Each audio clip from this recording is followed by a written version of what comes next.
नमस्कार मंडळी, माझ्या किचनमध्ये म्हणजे चैत्राज किचनमध्ये सर्वांचं खूप खूप स्वागत आहे. सध्या मार्केटमध्ये छान ताजी ताजी अशी ओली लसूण मिळत आहे.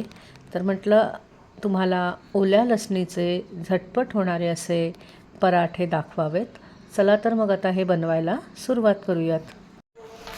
तर इथे मी लसणीची पात बारीक चिरून घेतलेली आहे आणि लसूण ठेचून घेतलेले आहेत. साधारण मी इथे 10 लसणीच्या पाती घेतलेल्या आहेत. तसेच 1 चमचा जिरं आणि चिली फ्लेक्स घेतलेला आहे व चवीनुसार मीठसुद्धा घेतलेलं आहे. आता इथे मी हे सगळं छान मिक्स करून घेतलेलं आहे.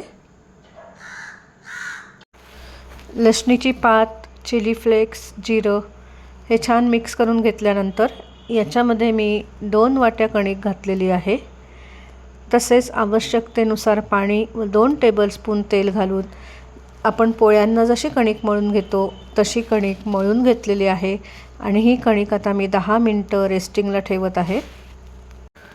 10 मिनटं झाल्यानंतर आता याचा मी नेहमीप्रमाणे पराठा लाटून घेतलेला आहे. तव्यावर तूप सोडून दोन्ही बाजूनी हा पराठा छान भाजून घेतलेला आहे आणि आता अशा प्रकारे सगळे पराठे बनवून घेत आहे. मस्त गरमागरम ओल्या लसणीच्या पातीचा घमघमाट सुटलेले असे हे पराठे तयार झालेले आहेत. बनवायला अतिशय सोपे आहेत, तसेच चवीला तर अप्रतिम लागतात. तेव्हा तुम्ही हे पराठे नक्की करून बघा. धन्यवाद. Bye bye.